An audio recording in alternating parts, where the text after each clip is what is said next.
faut aussi étudier les phénomènes de société. Et aujourd'hui, on a, pour les plus âgés d'entre nous, souvent des enfants qui partent se loger 3, 4 ou 6 mois, soit à l'étranger, soit dans des villes différentes que là où ils font leurs études, pour faire un stage, pour être en apprentissage. Et se développe de plus en plus le système de la colocation. Colocation, voire colocation meublée d'ailleurs.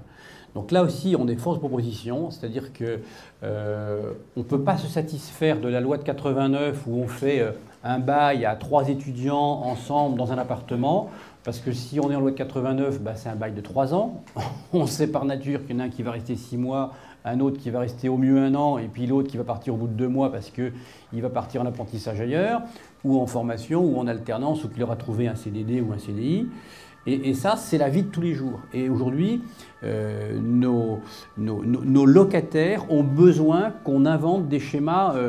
qui correspondent aux besoins économiques. Donc là aussi, on fait des propositions concernant la colocation et la colocation meublée.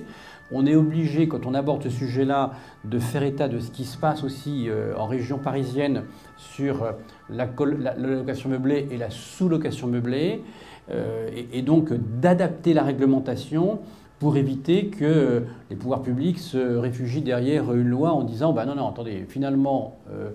comme c'est plus une location classique 89 et que vous êtes sur une location, je fais un peu de technique, mais vous êtes sur du bail civil, et bien à ce moment-là, vous devenez, vous faites de la location meublée, donc vous devenez commerçant, donc il faut un changement de destination qu'on n'obtiendra jamais dans la propriété puisqu'il faut unanimité pour le changement de destination. C'est une façon pour les pouvoirs publics d'interdire ce phénomène-là. Le problème, c'est que l'interdire aux professionnels qui ont pignon sur rue, d'accord, c'est bien, mais comme de toute façon le besoin existe, ça se fait quand même. Et du coup, ça se fait sous le manteau. Et on a une multiplicité de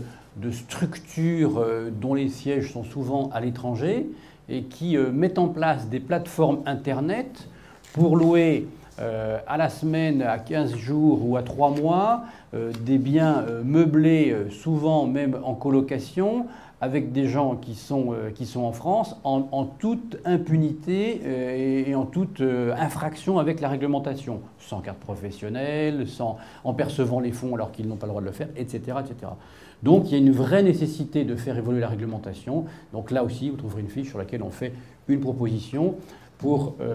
assouplir le phénomène et sur la loi de 89, donc pour garantir aussi, parce qu'il ne s'agit pas de favoriser non plus les marchands de sommeil, mais il s'agit d'apporter une vraie garantie au consommateur pour qu'on ne lui loue pas n'importe quoi, n'importe comment. D'autant qu'il a été évoqué par les représentants des organisations de bailleurs de meublés, le fait que dans les immeubles en copropriété, il y avait des problèmes de fond terribles, notamment de cohabitation, car la location meublée à la carte, à la semaine, et pourquoi pas à la journée, entraîne des sacrées problématiques de voisinage, parce que le rythme des occupants n'est pas le même, parce que la façon de vivre avec ses voisins, bien entendu, n'est pas la même, et donc là, il y a aussi,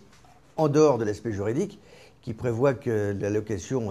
doit être à usage d'habitation et non pas en formule hôtelière. Donc tous ces sujets ont été évoqués et pris en compte et indéniablement un consensus pourrait être trouvé parce que les abus constatés aujourd'hui, qui entraînent également un marché noir très fort, tout le monde veut lutter contre.